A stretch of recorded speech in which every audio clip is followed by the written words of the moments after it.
Bismillahirrahmanirrahim. Alhamdulillahirabbil alamin. Allahumma shalli wa sallim ala sayidina Muhammadin miftahi babi rahmatillah adada ma fi ilmillah. Salatan wa salaman daimaini bidawami mulkillah wa ala alihi wa sahbihi. Allahumma shalli ala sayidina Muhammadin salatan taftahu biha lana futuhal arifin wa tufaqihuna biha fid din wa ala alihi wa sahbihi. Assalamualaikum warahmatullahi wabarakatuh. Waalaikumsalam warahmatullahi wabarakatuh. Alhamdulillah kita bisa berkumpul kembali mengikuti kajian tafsir hikmah episode surat Al-Fatihah.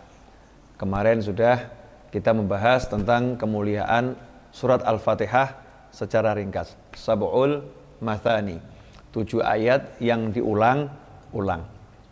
Memang angka 7 ini punya rahasia yang banyak. Allah Ta'ala memberikan angka-angka itu ada hikmahnya. Jadi semua alam itu dibuat sama Allah Ta'ala bukan dengan semena-mena, ya, bukan dengan asal-asalan. Allah membuat segala sesuatu itu dengan perhitungan yang sangat matang dan perhitungan yang sangat detil. Meskipun dengan kun fayakun, tapi kun fayakunnya Allah itu maha indah, maha detil, maha sempurna. Gak ada yang luput dari perhitungannya Allah Subhanahu wa Ta'ala. Sehingga tidak ada satupun daun yang jatuh, ya, berguguran, kecuali setiap daun itu sudah jatuhnya kapan, ya, kemudian jatuhnya di mana, semuanya sudah dihitung oleh Allah Subhanahu wa Ta'ala dan ada dalam pengetahuannya Allah. Termasuk hikmah dari angka 7 ini. Angka 7 ini punya keistimewaan kalau di dalam Islam, ya, punya keistimewaan. Sampai-sampai ketika Nabi Muhammad SAW sakit, menjelang wafat beliau, ketika sebelum wafat, Nabi kita Muhammad SAW itu mengalami sakit. Tapi sakitnya nggak sama dengan sakitnya orang-orang yang parah, yang ini bukan. Sakitnya orang mau meninggal dunia. Di antaranya beliau sampai jatuh pingsan. Tapi tidak sadarkan dirinya Nabi Muhammad SAW itu tetap sadar. Secara fisik seperti pingsan, ya. Tapi beliau tidak pernah hilang ingatan, hilang akal, nggak pernah. Kalau orang biasa itu tidurnya aja hilang dia, apalagi pingsannya gitu, hilang. Kalau Rasulullah SAW walaupun pingsan tapi tidak pernah hilang ingatan, tidak pernah hilang akal, tidak pernah hilang kesadaran, karena selalu tidurnya adalah dalam keadaan jaga. Kalau kita jaga kita dalam keadaan tidur, nah, itu sangat berbeda dengan Nabi Muhammad SAW. Nah, ketika Rasulullah pengen segar, ya, maka beliau berupaya sebagai manusia. Maka tubuh ini perlu diupayakan gimana caranya biar segar. Nah, untuk segar mandi. Nah, mandi ini salah satu cara untuk menyegarkan tubuh. Jadi sel-sel tubuh badan kita, kulit ini kalau kena air itu menjadi segar. Karena itu di Islam diajarkan kita sebelum ibadah kita bersuci, dan bersuci yang paling utama adalah dengan berwudu, ya, sebagai syarat untuk sahnya sholat, ya. Karena kita sholat dalam keadaan suci.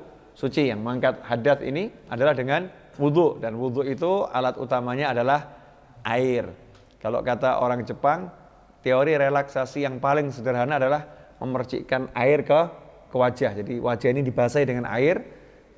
Menurut beberapa pengamat dari Jepang dalam dunia kejiwaan, itu teori relaksasi yang paling sederhana.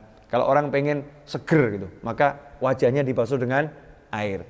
Nah, sebelum kita ibadah, kita disuruh wudhu, dan anggota tubuh yang rukun pertama kali dibasuh, kalau rukunnya kan niat, ya, tapi anggota tubuh yang rukun pertama kali dibasuh adalah wajah.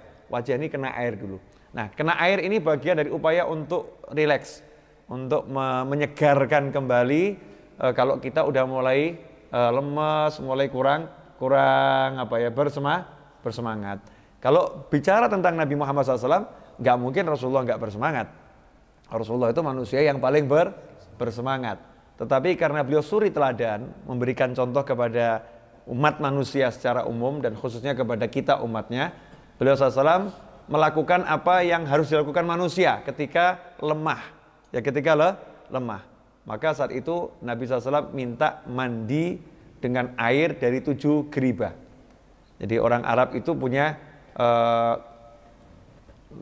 tempat nyimpen air namanya geribah. Geribah itu dari kulit. Itu kalau diisi air, ya digantungkan aja, itu bisa jadi es itu, dinginnya itu. Airnya itu bisa air es, seperti orang bilang kulkas Arab itu. Nggak pakai apa-apa karena angin saja yang di dalamnya bisa dingin. Itu Nabi Muhammad SAW minta dimandikan, minta mandi dengan air dari 7 geriba, bukan cuman 1. Nah, di situ ada hikmah. Ya, sebelum wafatnya Nabi SAW minta mandi dengan air dari 7 geriba. Lagi-lagi yang dipakai angka 7, ya, angka 7. Kemudian kalau kita lihat, bukan rahasia lagi, ada 7 lapis langit, 7 lapis bumi, tawaf 7 putaran, ya, sa'i Safa Marwah 7 kali, lempar jumroh juga dengan 7 batu. Kemudian tubuh kita ini ada 7 anggota tubuh yang utama. Semua itu menunjukkan ada sesuatu, ya, ada sesuatu di angka 7. Maka bukan suatu hal yang kebetulan suratul Fatihah yang merupakan inti daripada Al-Quran, nama lain dari Al-Fatihah adalah Ummul Quran. Jadi induknya semua surat dan ayat yang ada dalam Al-Quran.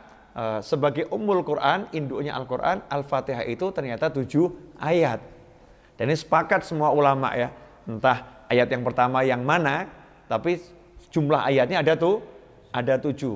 7 ayat ini bukan suatu yang kebetulan, karena ini yang mewahyukan adalah Allah Subhanahu wa Ta'ala. Allah tidak melakukan itu dengan kebetulan, semuanya dengan perencanaan yang matang. Bagaimana Allah mengajarkan kita berbicara itu dengan berpikir, jangan asal bicara. Nah, Allah Ta'ala yang berbicara, dan Allah Maha Alim, Allah Maha berilmu. Tentu semuanya disusun dengan susunan yang sangat indah dan penuh makna. Kalau saat ini kita belum paham hikmahnya itu apa, jangan kita katakan, oh sekedar 7, enggak.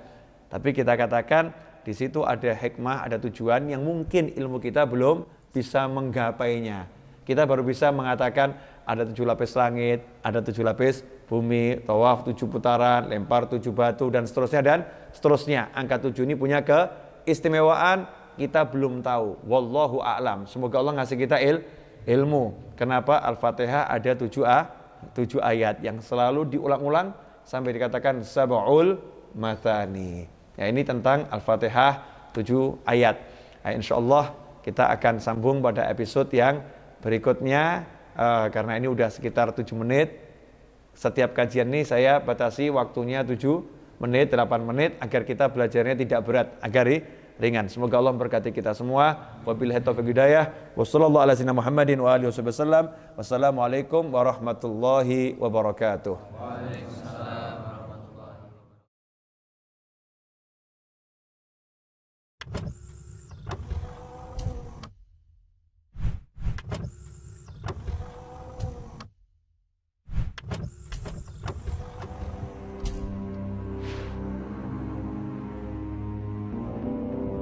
Masyarakat Indonesia sangat kental dengan kepercayaan dan mitos. Beragam mitos bisa kita temukan di berbagai daerah, dari Sabang sampai Merauke. Meski zaman terus maju, tetapi ada beberapa kepercayaan yang tak luntur dan masih dipercaya. Salah satunya kepercayaan bahwa ada gua yang bisa menembus Mekah. Gua ini bernama Tujuh.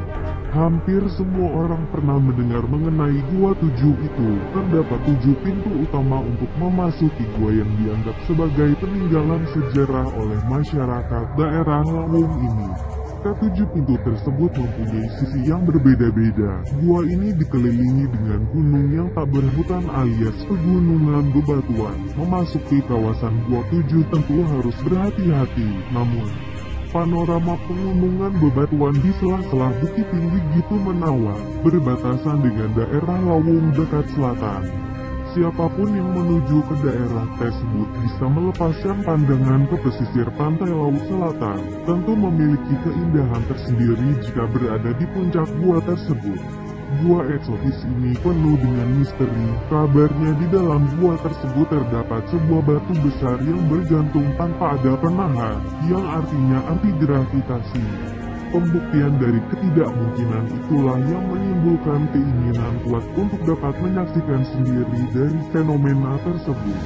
Satu kepercayaan yang paling fenomenal adalah salah satu pintu dari ketujuh pintu utama ini bisa menembus Mekah. Belum pernah ada yang mencatat jarak masing-masing terowongan tersebut. Goa 7 ini memiliki pintu masuk yang berdiameter 0,6 meter dan lebar 15 meter. Namun, hingga kini kabar ini tidak dapat dibuktikan kebenarannya. Yang pasti, gua itu sebenarnya bernama Gua Aulia 7 karena merupakan tempat bersemayam 7 orang aulia yang dikeramatkan. Sebagai sebuah gua yang dikeramatkan dan sering dijadikan sebagai tempat pertapaan. Pada suatu tingkatan tertentu, orang yang melakukan tapa tersebut dapat berpindah tempat ke Mekah dengan cara yang tidak dapat dijelaskan kekuatan pikir manusia. Kondisi itulah yang selanjutnya menjadi rumor bahwa gua tersebut mempunyai jalan masuk ke Mekah. Lepas dari mitos yang menjadi bumbu, keindahan gua pun begitu eksotis dan menawan. Patut untuk kamu kunjungi kala berkunjung ke Aceh.